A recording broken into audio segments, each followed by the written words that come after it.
The Book of Daniel, Chapter 5. King James. Belshazzar the king made a great feast to 1,000 of his lords, and drank wine before the 1,000.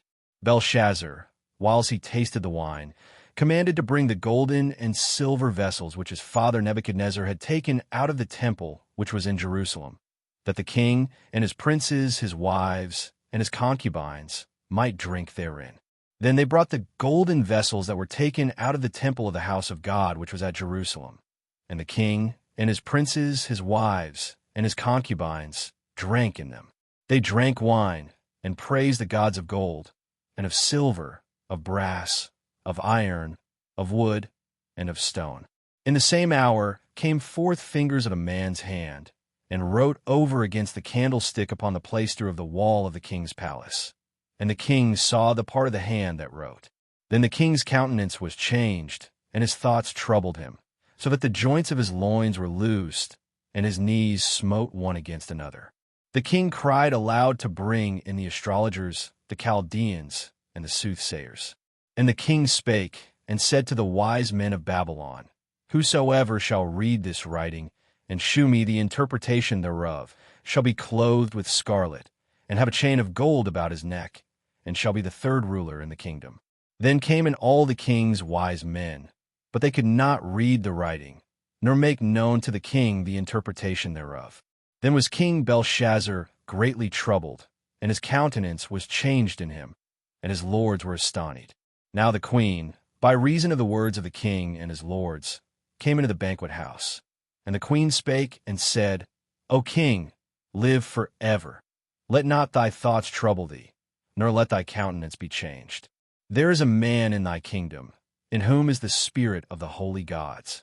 And in the days of thy father light and understanding and wisdom, like the wisdom of the gods, was found in him, whom the king Nebuchadnezzar thy father, the king, I say, thy father, made master of the magicians, astrologers, Chaldeans, and soothsayers. Forasmuch as an excellent spirit, and knowledge, and understanding, interpreting of dreams, and shewing of hard sentences, and dissolving of doubts, were found in the same Daniel, whom the king named Belteshazzar. Now let Daniel be called, and he will shew the interpretation. Then was Daniel brought in before the king. And the king spake, and said unto Daniel, Art thou that Daniel, which art of the children of the captivity of Judah, whom the king my father brought out a jury? I have even heard of thee, that the spirit of the gods is in thee, and that light and understanding and excellent wisdom is found in thee.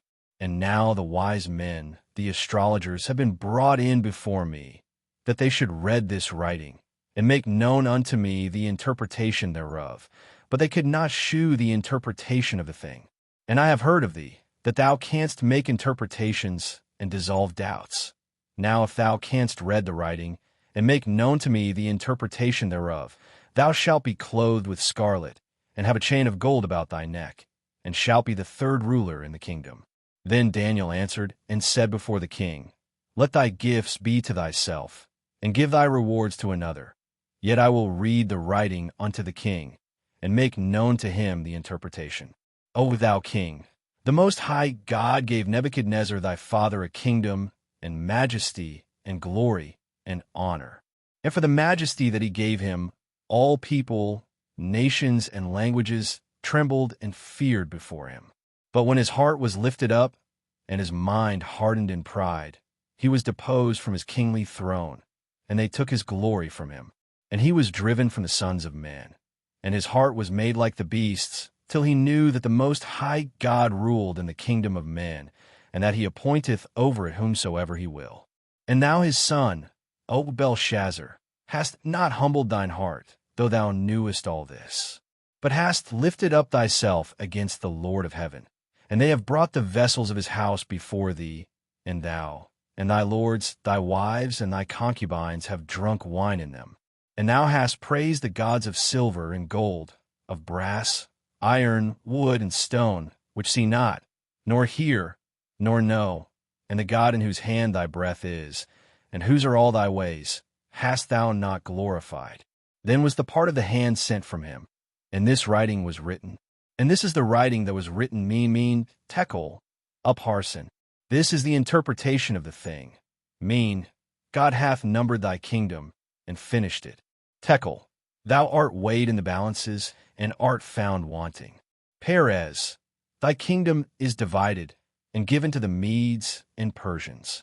Then commanded Belshazzar, and they clothed Daniel with scarlet, and put a chain of gold about his neck, and made a proclamation concerning him, that he should be the third ruler in the kingdom. In that night was Belshazzar the king of the Chaldeans slain, and Darius the Median took the kingdom, being about 62 years old. Commentary. Key principle. God judges nations and individuals who reject his authority and refuse to humble themselves. Daniel 5 is a powerful warning about accountability before God.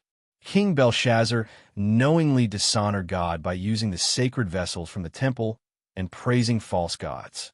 Unlike Nebuchadnezzar, who learned humility, Belshazzar had the knowledge, but chose rebellion. Daniel rebukes him with a crucial truth.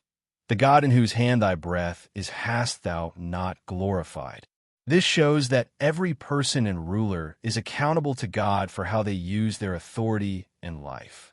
The writing on the wall, mean, tekel, upharsin, declares divine judgment. God had numbered his kingdom, weighed his character, and found him lacking. That very night, the kingdom fell. This demonstrates that God's judgment can come suddenly and decisively. Biblical and constitutional insight. This chapter reinforces the principle that no government is above God's law.